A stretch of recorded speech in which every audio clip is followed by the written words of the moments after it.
Hi, I'm Ethan. I watched my father stand up in a court of law, in front of a judge and two teams of lawyers, and declare that the woman who gave me life, his wife of 25 years, had been useless her entire life. That single word, spoken with such casual cruelty, was meant to erase her, to turn her into a ghost in the story of their shared life. Have you ever seen someone you love just break? Before I tell you what happened the moment my mother's trembling hand reached for the pen to sign away her future, leave a comment telling me where you're watching from and subscribe to the channel. Believe me, you won't want to miss the look on my father's face when he finally understood what she was truly worth. The main conflict in our family wasn't about screaming matches or thrown plates. It was a quiet, suffocating war of attrition, and that courtroom was the final battlefield. The air was sterile, smelling of old paper and stale coffee. My father, Richard, looked completely at ease in his tailored suit, the glint of his Omega watch catching the light as he gestured dismissively. He was a king in his element, a man accustomed to winning. Across from him, my mother, Laura, seemed to shrink into the large leather chair. She was pale and silent, her hands clenched so tightly in her lap that her knuckles were white. She was a witness to her own execution, and my father was the one holding the axe, ready to bring it down with a self-satisfied smile. Our life was a carefully curated image of success. We lived in a sprawling mansion in a wealthy Boston suburb, the kind of place with manicured lawns and a 3-car garage. In that garage, my father's brand-new obsidian black Mercedes S-Class gleamed under the recessed lighting, a monument to his achievements. Next to it sat my mother's car, a 10-year-old sedan with a persistent rattle in the engine and a growing collection of dings and scratches he never bothered to have fixed. That contrast said everything. His success was his alone. Her role was to be a silent, faded accessory. The house wasn't a home. It was his golden cage for her, and he held the only key, reminding her daily that she was living on his charity. I have memories, faded but persistent, of a different woman. A mother who laughed loudly, who loved to paint, who had a fire in her eyes. She had dreams of opening her own art gallery before she met my father. But she gave it all up. She managed the household, raised me, and hosted the endless stream of business dinners that were instrumental in building his empire. She was the invisible scaffolding that allowed him to construct his monument to himself. He conveniently forgot that the initial seed money for his first company came from her parents' inheritance, a detail he had long since buried under the weight of his own arrogance. To him, her sacrifices weren't contributions. They were simply her duty. The abuse was a slow poison, administered in small daily doses. It was the condescending tone he used when she offered an opinion on politics at a dinner party, patting her hand and saying, "Leave the big ideas to us, honey." It was the way he controlled every cent, making her ask for money for groceries as if she were a child asking for an allowance. The worst part was the silence. He could fill a room with a silence so heavy it felt like you were drowning, a silence that screamed her irrelevance louder than any insult. I watched her slowly fade, her voice becoming a whisper, her vibrant colors turning to muted shades of gray over the years. The decision to file for divorce wasn't an act of rebellion. It was an act of survival. It was the last desperate gasp of a woman who realized that staying meant disappearing completely. My father's reaction was not one of heartbreak, but of pure, unadulterated rage. How dare his possession decide to walk away? His anger wasn't rooted in love, but in a loss of control. He immediately weaponized his fortune, hiring the most ruthless legal team in the state.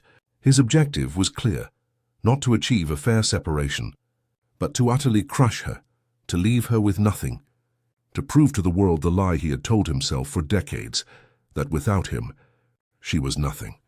As a third-year law student, I saw the battlefield more clearly than my mother could. I understood the brutal tactics, the legal maneuvering designed to intimidate and exhaust her into submission. While she was crying at night, I was spending my nights in the law library, poring over precedents and property statutes. I wasn't just studying for my exams. I was studying my father. I went through old boxes in the attic, boxes filled with my mother's forgotten life, and in one of them, tucked inside an old book, I found it. A single folded document yellowed with age. A quiet, audacious plan began to form in my mind. It was a Hail Mary, but it was the only play we had left. Back in that cold courtroom, the final act was playing out. My father's lawyer had just concluded a character assassination, painting my mother as a lazy, ungrateful woman who had coasted through life on her husband's success. Then my father was asked if he had anything to add. He stood, straightened his silk tie, and addressed the judge with a look of profound sincerity. "Your Honor," he said, his voice dripping with false regret, "with all due respect, she's been useless her entire life." The words echoed in the silent room. I saw my mother's shoulders slump in defeat. A single tear, a traitor she had held back all morning, finally escaped and traced a silent path down her cheek. That was it. That was the sound of her spirit breaking. The judge, a man whose face was a mask of professional neutrality, nodded slightly and gestured toward the settlement agreement on the table. It was a document of surrender. It would give my father everything he wanted and leave my mother with scraps just enough to survive but not enough to live. His lawyer, with a predatory smile, slid the papers across the polished mahogany toward her. I focused on her hand as it moved, trembling to pick up the pen. That hand had bandaged my knees, cooked thousands of meals, and held mine for reassurance. Now it was about to sign a confession, a legal admission of her own worthlessness. And in that moment, a cold, calm certainty settled over me. I would not let that happen. I stood up. My legs felt heavy, as if I were moving through water, but my mind was sharp, cutting through the thick, suffocating silence of the room. I didn't shout. I didn't make a scene. That was my father's style, not mine. I simply took a step forward, my own dress shoes making a soft, deliberate sound on the polished floor. Every eye in the room swiveled to me, my father's with a flash of annoyance, his lawyer's with professional curiosity, my mother's with a flicker of confusion, and the judge's with weary impatience. I ignored them all. My focus was on that single sheet of paper, the one that held my mother's entire life in its cold, legalistic print, and the pen that was about to sign it all away into oblivion. My father's lawyer, a man named Henderson, whose face seemed permanently fixed in a condescending smirk, cleared his throat. "Your Honor, the young man is not party to these proceedings." His voice was smooth, oily, the kind of voice that could make a lie sound like a gospel truth. He was right, of course. Legally, I was just a spectator. But I was a party to the 25 years of silent sacrifices, of forgotten birthdays, of late-night dinners kept warm while my father was closing a deal. I was a party to the slow, methodical erosion of a woman's soul. I had been a witness my whole life, and now my testimony was due. I wasn't just Ethan, the son. I was Ethan, the keeper of memories my father had conveniently decided to delete. I held up a single, steady hand, not in a gesture of defiance, but of respectful interruption. "Your Honor, if I may have just one moment. I believe there is an oversight in the final asset declaration." I kept my voice low and even, the way I'd been taught in my mock trial classes. "You don't win by yelling. You win by calmly dismantling your opponent's entire reality, piece by piece." My father's eyes narrowed. An oversight? In his perfectly constructed plan? The very idea was an insult to him. He shot a venomous look at his legal team, a silent command to shut me down, to remove this unexpected variable from his equation. But the judge, perhaps intrigued by this small crack in the monotonous proceedings, simply raised an eyebrow and gave a slight, almost imperceptible nod. Permission granted. With that small gesture, I walked to the table. I didn't look at my mother, because I knew if I saw the fragile hope in her eyes, my composure would break. Instead, I focused on the documents, a thick stack of lies and legal jargon. I reached into the inner pocket of my jacket, my hand closing around the folded, aged paper I had placed there that morning. It felt warm against my fingers, a small piece of the past that was about to detonate the present. My heart was a drum against my ribs, but my movements were precise, measured. This wasn't an emotional outburst. It was a surgical strike, planned for months, waiting for this exact moment of maximum impact. My father started to rise from his chair, a low growl of anger forming in his throat. "What is the meaning of this?" "Ethan, sit down. This has nothing to do with you." His voice was the one he used to command boardrooms and intimidate employees, a tool of absolute authority. But for the first time in my life, it had no effect on me. It was just noise.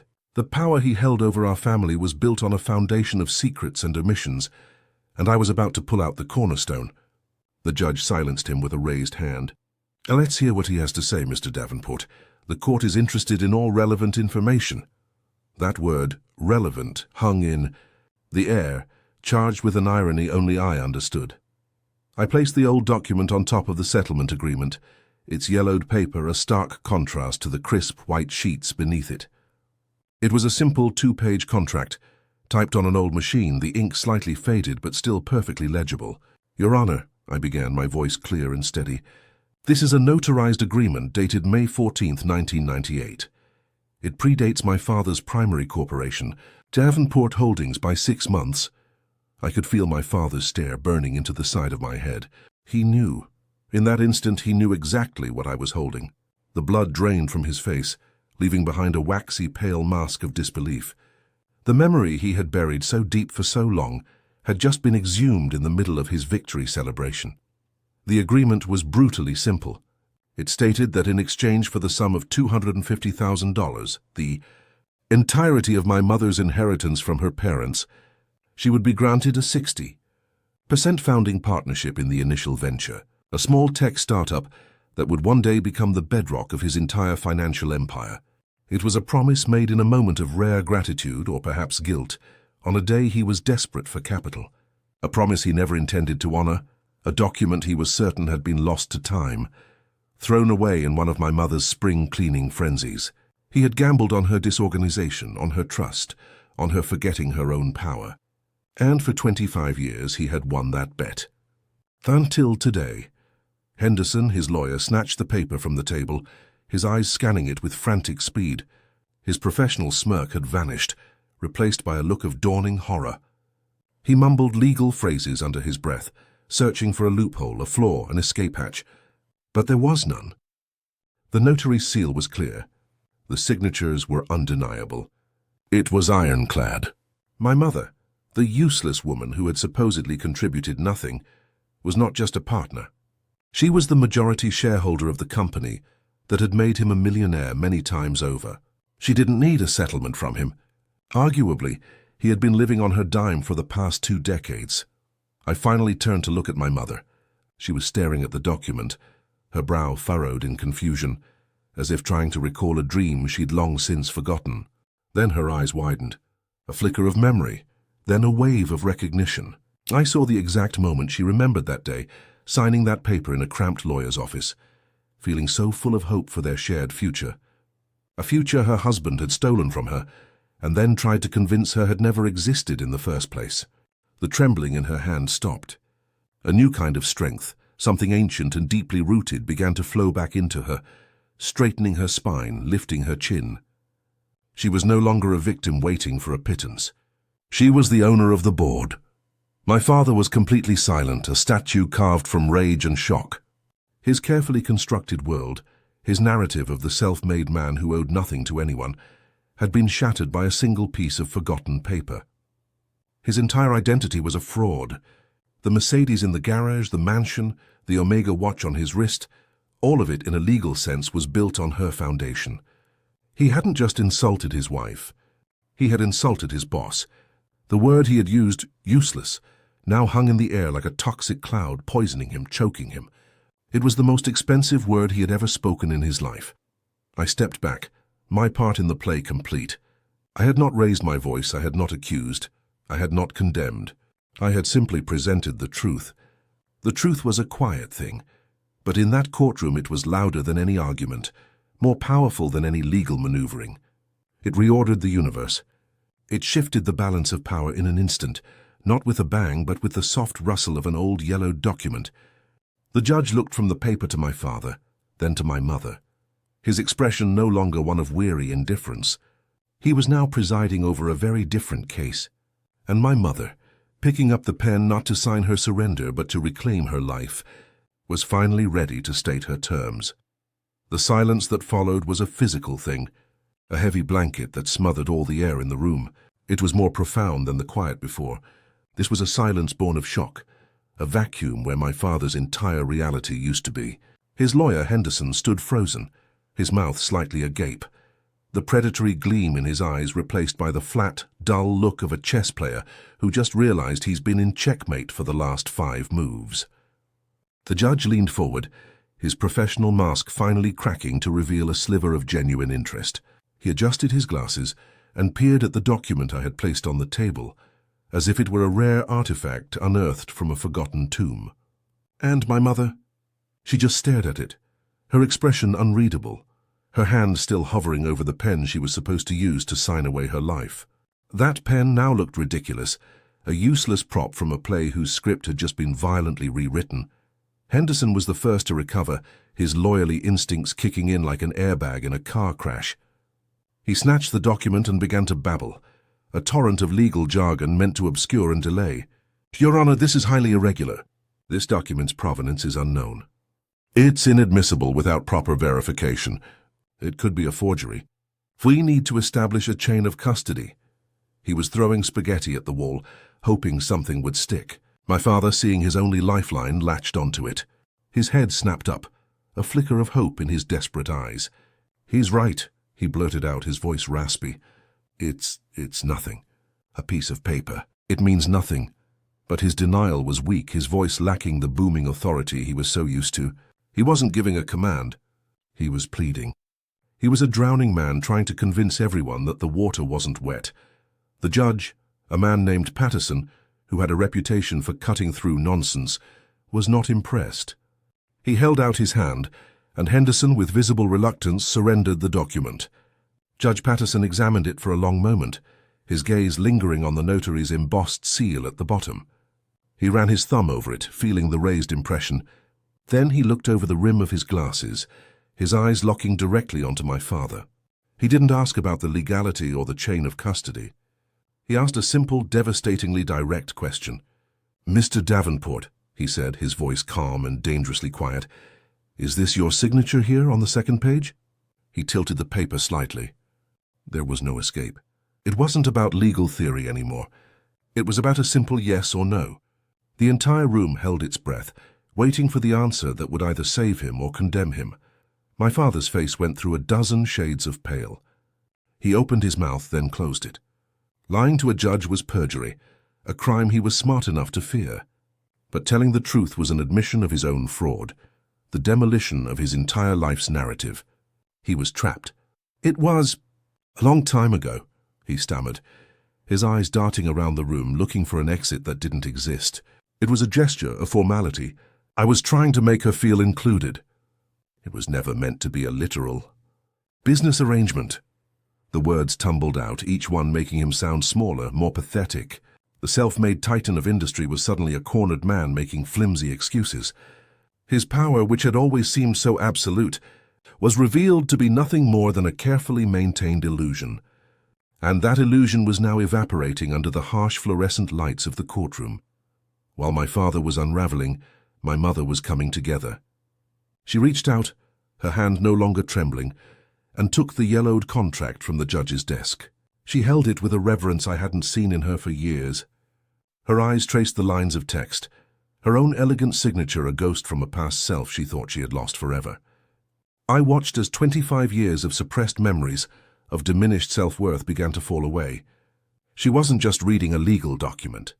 She was reading the story of a promise that had been broken, of a future that had been stolen. A quiet strength, forged in years of silent endurance, now hardened her features.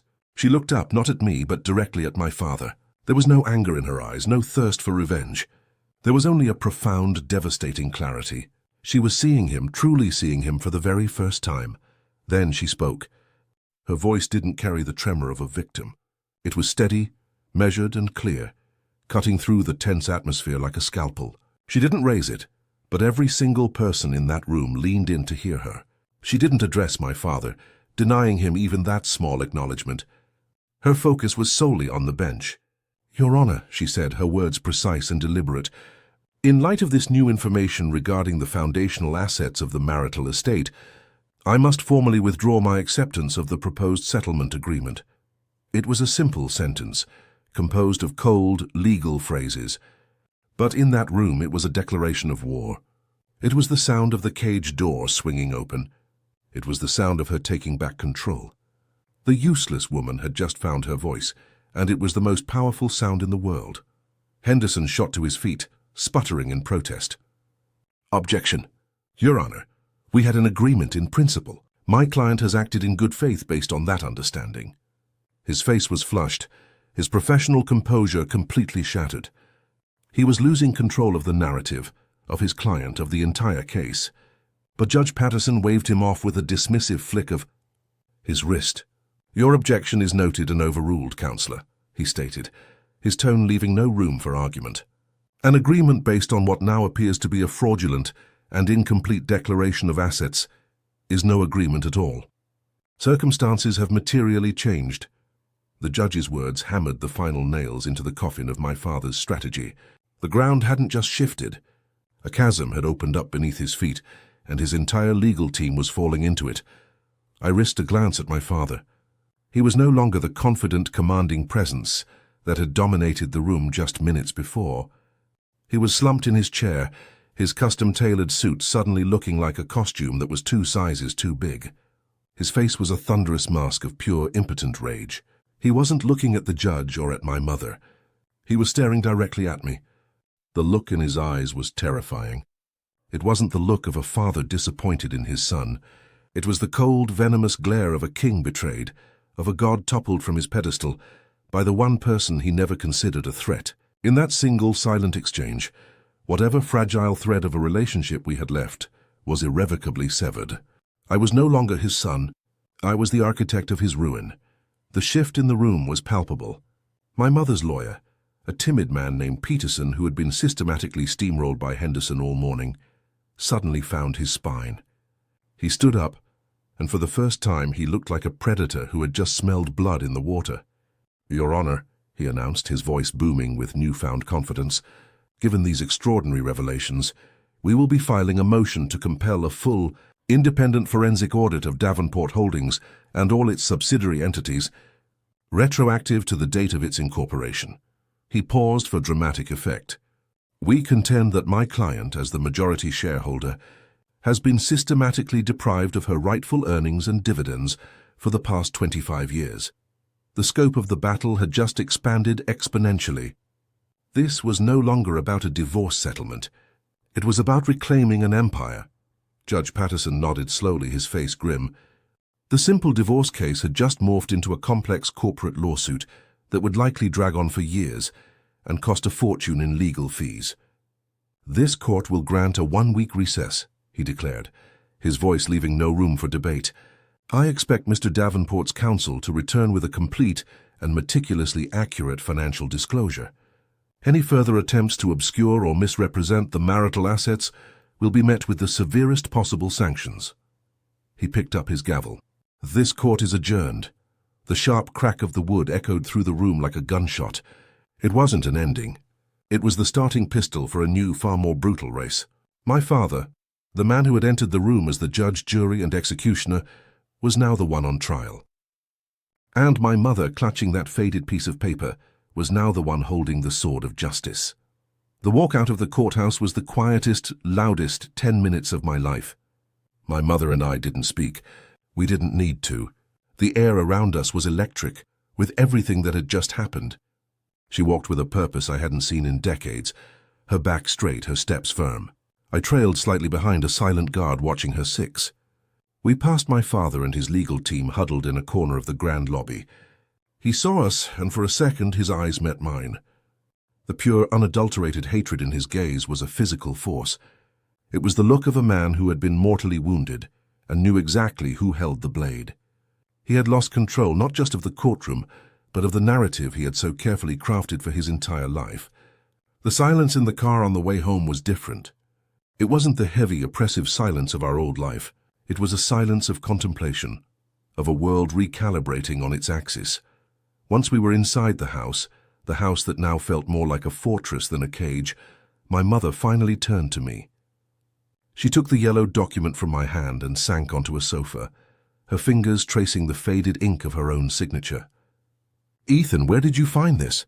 she asked, her voice a near whisper, not of weakness but of awe. I completely forgot.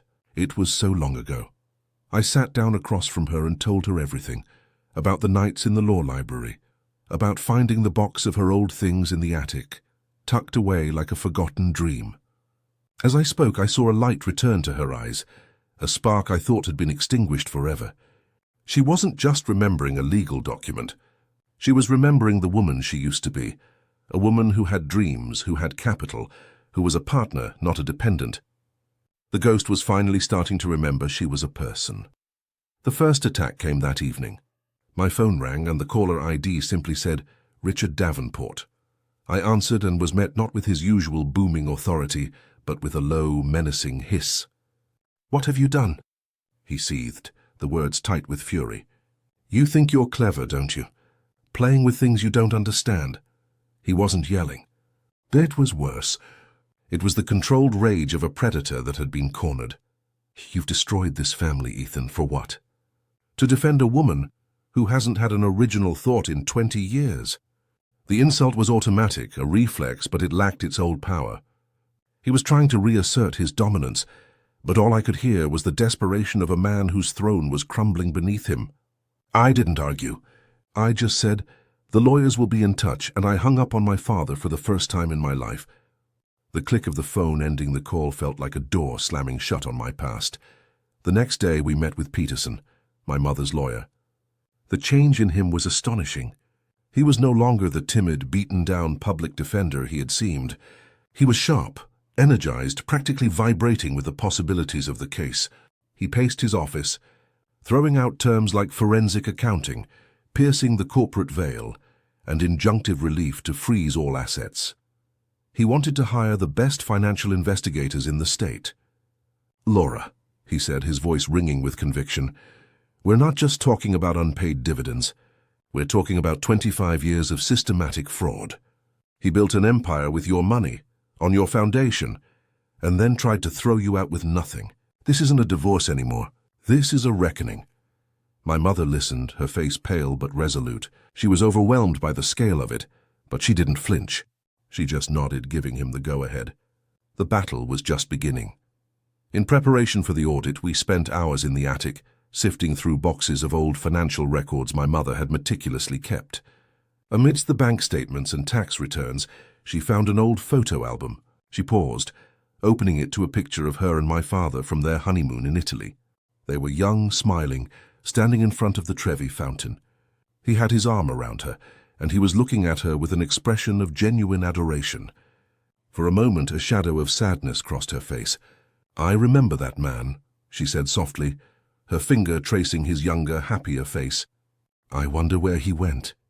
It wasn't a moment of regret or a desire to go back. It was a quiet, necessary funeral for the man she had once loved, a final acknowledgement of the life that was, before she could fully embrace the life that was about to be. She closed the album gently and put it aside. "Okay," she said, her voice clear again. "Let's get back to work." The pressure continued to build. 2 days later, my father's black Mercedes S-Class pulled into our driveway. He didn't use his key. He walked up to the front door and rang the bell, as if he were a visitor. My mother and I stood in the foyer, watching him on the security camera feed. He looked haggard, his suit slightly rumpled. When we didn't answer, he rang again, then started banging on the door.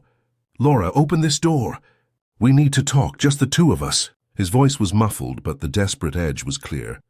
It was a pathetic display. The man who had once controlled every aspect of her life was now locked out of his own home, reduced to begging on the doorstep. My mother simply watched the screen, her expression unreadable. She didn't answer. After a few minutes of shouting, he gave up. His shoulders slumped in defeat as he walked back to his car. He had been rendered powerless, and the sight of it was both terrifying and profoundly liberating. The first preliminary report from the forensic accountants arrived in a thick, spiral-bound volume. It was only a surface-level analysis, but what it uncovered was breathtaking in its audacity. Shell corporations registered in the Cayman Islands, a series of complex transactions designed to hide profits and devalue the company's domestic assets. An undeclared penthouse apartment in New York City, a yacht docked in Miami, both held under a holding company that was, on paper, untraceable. The numbers were staggering, running into the tens of millions of dollars, that had been systematically siphoned away from the company my mother legally owned. The betrayal wasn't just emotional. It was a cold, calculated, decades-long financial crime. My father hadn't just called her useless. He had treated her like a fool, assuming she would never be smart enough or strong enough to uncover the truth. He had underestimated her. He had underestimated me. That weekend, my mother did something I never expected. She took her old battered sedan, the symbol of her second-class status in the family, and she drove it to a dealership. She didn't trade it in. She left it in the parking lot with the keys in the ignition and walked into the showroom. An hour later, she drove home in a brand-new deep blue Porsche Taycan. It was silent, sleek, and powerful. It was the exact opposite of the car my father had deemed good enough for her. When she pulled into the driveway, she got out and just looked at it, a small, satisfied smile on her face. It wasn't about the car, not really. It was a declaration. It was her money, her power, her choice. She was no longer waiting for permission to live her own life. She was simply living it. The sight of that electric blue sports car parked defiantly in the driveway was a more potent statement than any legal brief could ever be. The inevitable counteroffer came on the 6th day of the recess. Henderson called Peterson with a new deal. It was a massive sum, $50 million cash transferred within 24 hours. It was more money than my mother could ever spend. But it came with strings thick as anchor chains. She would have to relinquish any and all claims to Davenport Holdings, now and forever. More importantly, she would have to sign an ironclad non-disclosure agreement, preventing her from ever speaking about the company's origins or my father's business practices. It was a bribe, plain and simple. He wasn't offering her a settlement. He was trying to buy her silence. He was trying to purchase his legacy back, to erase the truth of her contribution and cement his myth as the self-made man. It was his last, most desperate attempt to control the narrative. That night, my mother and I sat in the living room with the offer printed out on the coffee table between us. $50 million. An end to the fight. A chance to walk away and live a life of quiet luxury, free from the stress of a protracted legal war. The temptation was real. I could see it in her eyes. Years of fighting had worn her down, and the thought of a peaceful future was a powerful lure. She looked at the paper. Then she looked at me. "He thinks he can just buy me off," she said, her voice barely a whisper. "He thinks everything and everyone has a price." She picked up the old yellowed contract and held it in her other hand, weighing the two documents. One was a promise of a quiet, comfortable end. The other was a promise of a difficult, righteous beginning.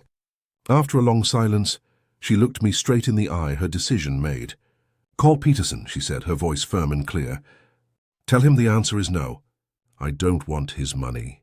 I want my company." The day we returned to court felt like walking into a different reality.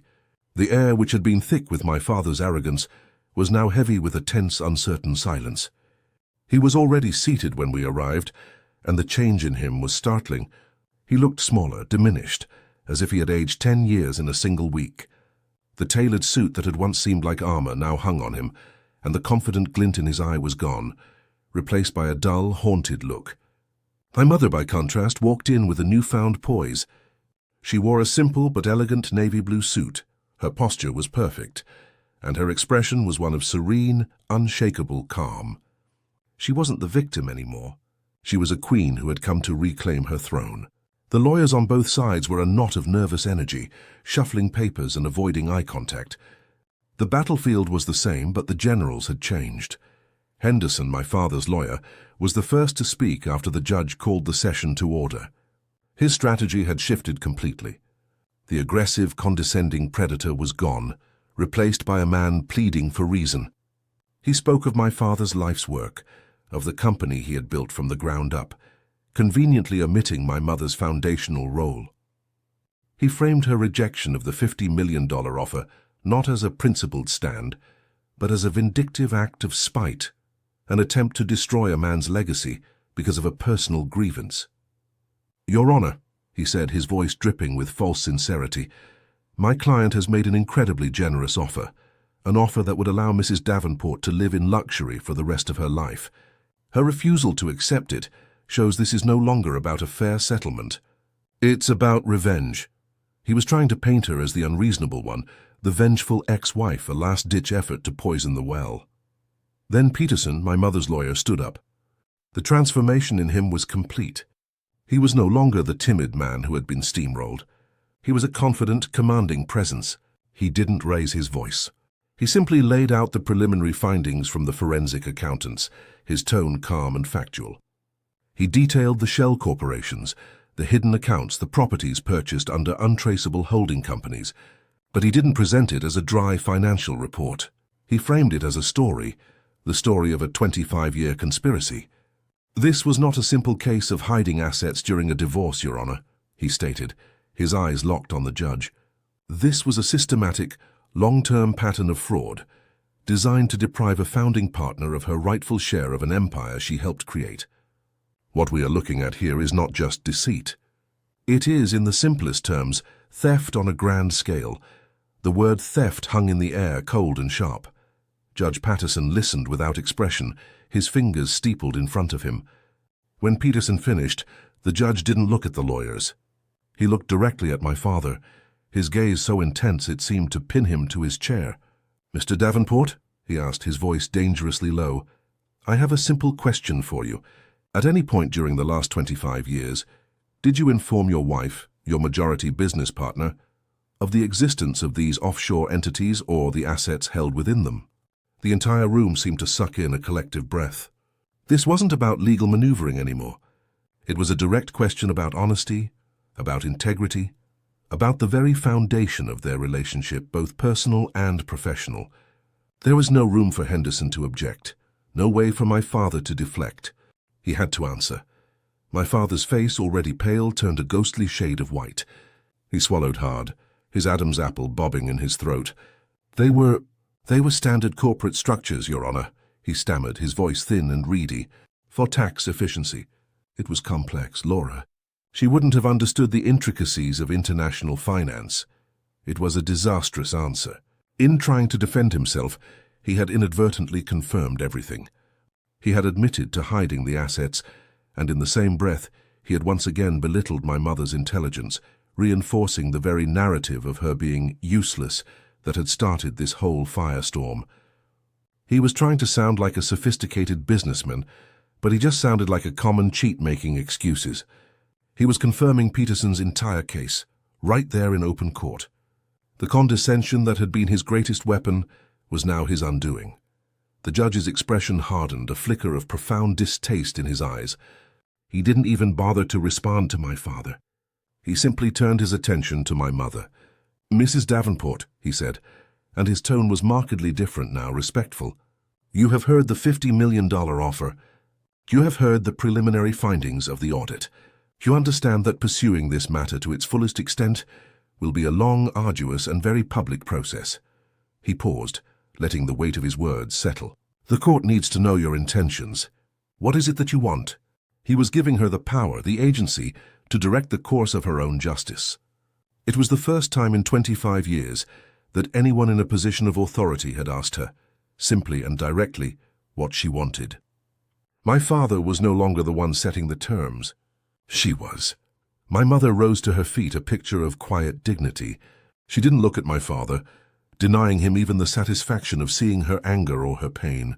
She addressed the judge as if they were the only two people in the room. "Your Honor," she began, her voice steady and clear, "for 25 years I was a partner. I didn't just provide the initial capital. I provided the stability, the home, the support that allowed that company to grow. I hosted the clients. I raised our son. I managed the life that made the business possible." She took a breath. "My contribution was not on a balance sheet, so he thought it had no value." He thought I had no value. There was no self-pity in her voice, only a profound statement of fact. She was laying the foundation for her final move, not with legal arguments, but with the undeniable truth of her lived experience. Then she delivered the masterstroke. "I have no desire to destroy Davenport Holdings," she said, and I saw my father flinch at the sound of his own name. "It is his life's work," as he said. "I do not want revenge." A wave of confusion washed over the courtroom. Henderson looked bewildered. My father looked up, a flicker of desperate hope in his eyes. Was she about to surrender? "Therefore," my mother continued, her voice ringing with newfound authority, "I will make my own offer. I will cede 100% of my shares in the company back to him. He can keep his empire." The silence in the room was absolute. It was a move no one had seen coming. She was offering to give him everything he had fought so hard to keep, the very thing he had lied and cheated to protect. She was handing him back his entire world on a silver platter. But it came with a price. "In exchange," she said, her gaze unwavering, "he will give me 3 things. The house in Boston, free and clear of any mortgage, the undeclared penthouse apartment in New York City, and the yacht, currently docked in Miami." She paused, letting the list of his secret luxuries sink in. These were just toys to him, but they represented the life he had lived behind her. Back. And one final, non-negotiable condition. She finally turned, her eyes locking onto my father's for the first time. "He will stand up in this courtroom on the record, and he will retract his statement. He will state for the court that I was not useless. He will acknowledge my contribution to his success." It was breathtaking. It was brilliant. She didn't want his money. She wanted her name back. She wanted her dignity restored. My father was cornered, trapped in a cage of his own making. He could have his company, his legacy, his fortune, everything he valued most in the world. But the price was his pride. The price was a public confession of his lie, a public dismantling of the myth of the self-made man. He would have to stand before the world and admit that the woman he had tried to erase was, in fact, the bedrock upon which his entire life was built. His lawyer, Henderson, was whispering frantically in his ear, his face a mask of urgent pleading. I could almost hear him. "Take the deal. It's a miracle. You get to keep the business." Financially, it was the deal of a lifetime. But for a narcissist like Richard Davenport, the public humiliation was a fate worse than bankruptcy. The choice was simple, his empire or his ego. He couldn't have both. The silence in the courtroom stretched for what felt like an eternity. My father's face was a war of emotions, fury battling against cold, hard calculation. His jaw was clenched so tight I thought his teeth would crack. He looked from Henderson to the judge, then his gaze fell on me, and the hatred in his eyes was a palpable thing. Finally, he looked at my mother, who stood there, calm and resolute, waiting. I saw the moment he broke. It wasn't a dramatic collapse, but a subtle deflation, the final puff of air leaving a punctured balloon. He gave a single jerky nod. The judge's voice cut through the silence. "Mr. Davenport, please rise." Slowly, unsteadily, my father got to his feet, and in a choked, strangled voice that was barely a whisper, the great Richard Davenport, the titan of industry, was forced to speak the truth that would set my mother free and shatter his own world forever. My father stood there, a hollowed-out version of the man who had walked into the courtroom that morning. The judge's words, "Mr. Davenport, please proceed," hung in the air. Every eye was on him. He cleared his throat, but the sound that came out was a dry, rasping crackle. He tried again. I retract my previous statement," he mumbled, his gaze fixed on a point on the far wall, unable to look at anyone. "Laura Davenport was not useless," and he choked on the word. "Her contribution was significant." Each word was a stone he was forced to swallow, a public penance that cost him more than any amount of money ever could. My mother simply stood there watching him, her expression not of triumph but of a quiet, profound finality. She didn't need to hear the words for her own sake. She needed him to say them for his. The judge's gavel came down with a sharp crack, and it was over. The war was finally, truly over. We walked out of the courthouse into the bright afternoon sun, which felt almost jarring after the sterile, artificial light inside. We didn't look back. There was no need. Behind us, my father was a ghost, left to confer with his lawyers about the mechanics of his defeat. My mother didn't say a word, but she reached over and took my hand, her grip firm and steady. It was the same hand that had trembled as it reached for the settlement pen, but now it was filled with a strength I hadn't felt in years. We walked past the rows of parked luxury cars, symbols of a world we were leaving behind. Her old battered sedan was still in the courthouse parking garage, a relic of a past life. We got into a taxi, and as we pulled away, I saw my father's reflection in the window, a solitary, diminished figure standing on the steps of the court, the king of an empire he had kept, at the cost of his own soul. The next 2 weeks were a blur of legal formalities. Lawyers exchanged documents, deeds were transferred, and titles were signed. One afternoon, a moving truck pulled up to the Boston mansion, but it wasn't for us. It was for him. A small, efficient crew packed up his suits, his office furniture, his collection of rare whiskies from the cellar. He didn't come himself.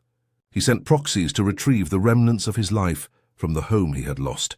When they were gone, my mother and I walked through the house. It was strangely quiet, the echoes of his booming voice and heavy footsteps finally gone. We stood in his cavernous wood-paneled office, which had always felt like a forbidden temple. My mother ran her hand over the massive mahogany desk. "I think this room would get wonderful morning light," she said, a small smile playing on her lips. "It would make a perfect art studio." True to her word, she sold the yacht in Miami almost immediately, without ever setting foot on it. She said it represented a life of performative leisure she had no interest in. The New York penthouse, however, she kept. The first time we went to see it, we took the private elevator straight to the top floor. The doors opened into a sprawling space with floor-to-ceiling windows that offered a breathtaking panoramic view of Central Park. It was a palace in the sky, a monument to the secrets he had kept. But for my mother, it wasn't a trophy. She walked to the window and just stood there for a long time, watching the city breathe below.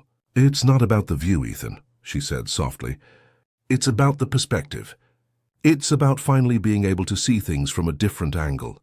She decided to keep it as a quiet retreat, a place to escape and simply be herself. Back in Boston, the transformation of the house began. His dark, imposing office was painted a bright, airy white. Canvases and easels replaced mahogany bookcases. The scent of turpentine and oil paint soon overpowered the lingering smell of his cigars.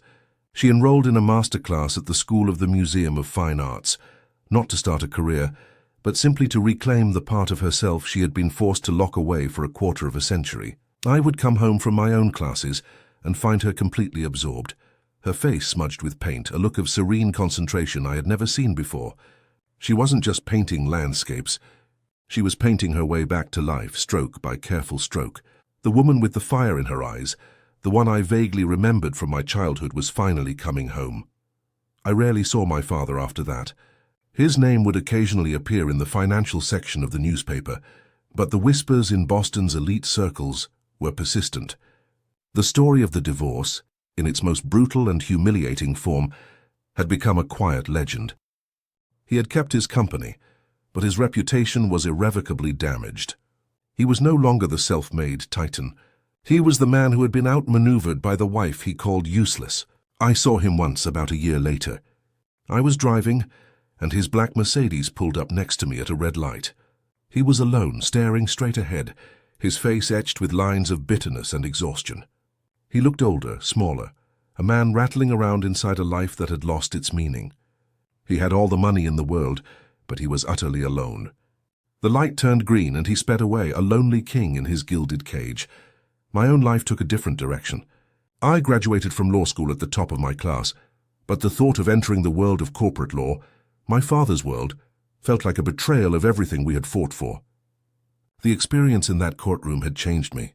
I saw how the law could be used as a weapon to crush the vulnerable, but I also saw how it could be a shield to protect them. I turned down a lucrative offer from a big firm in Boston and instead took a position with a legal aid society, specializing in family law. I now spend my days helping people, mostly women, navigate the treacherous waters of divorce against powerful and abusive spouses. It doesn't pay much, but every time I help someone find their voice, I feel like I am honoring my mother's journey. A few months ago, my mother held her first small art exhibition. It wasn't in a fancy gallery, but right there in the house, the one she had won back. She invited a few dozen friends, people who had known her through the years. I watched her move through the crowd, confidently explaining her work, her face alive with passion. Her paintings were vibrant, full of color and light. At one point I saw her laughing, a deep, genuine laugh that echoed through the rooms that had once been filled with a suffocating silence. In that moment, I knew our victory hadn't been about the money, the houses, or the company. The real victory was that sound. It was the sound of a life reclaimed, the sound of a spirit that had been declared broken, but had refused to be silenced. It was the sound of freedom. If you know someone who needs to hear this message of self-worth and the quiet power of truth, please share this video with them.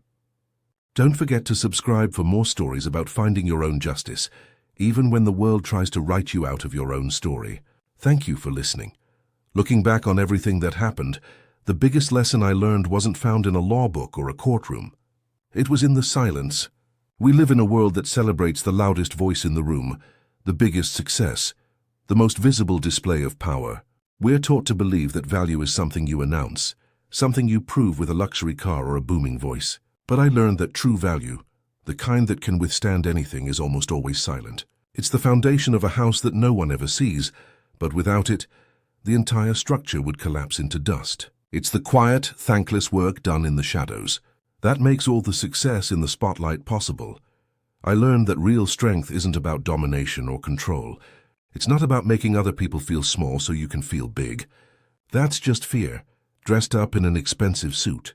Real strength is what my mother had all along. It's the quiet endurance to withstand years of being diminished. It's the resilience to get up every single day and still find a reason to be kind. It's the courage to keep a part of your soul alive, even when someone is trying their best to extinguish it. My father's power was a performance. It needed an audience and applause.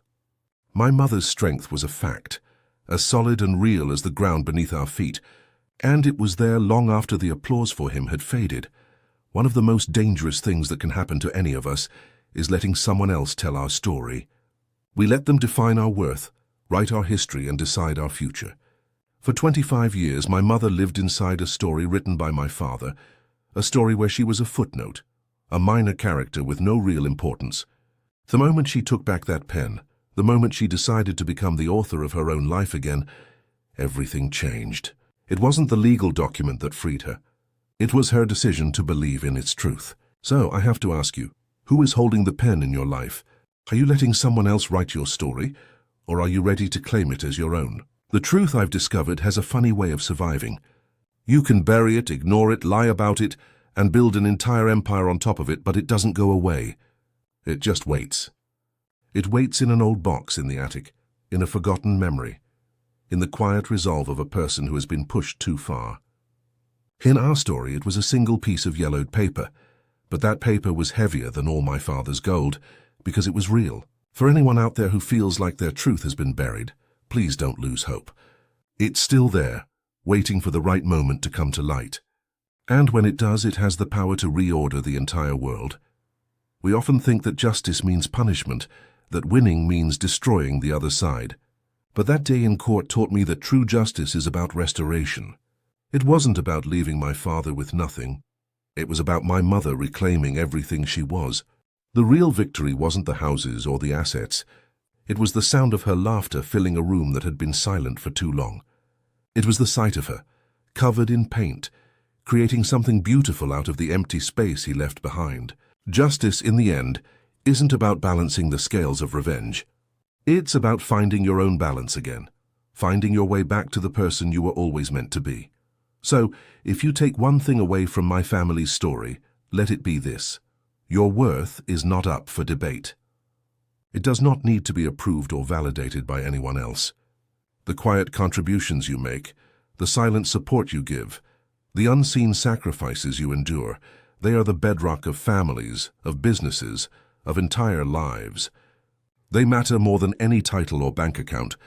Never let anyone convince you that you are a footnote in a story where you are, and always have been, the foundation. Find that truth within yourself, hold on to it, and never ever let it go. If this story reminds you of someone who needs to remember their own strength, or if it gave you a bit of strength yourself, please share it. The world needs more stories about the quiet power of dignity and truth. Don't forget to subscribe for more journeys about finding your own voice, even when others have tried to silence it. Thank you for letting me share my story with you.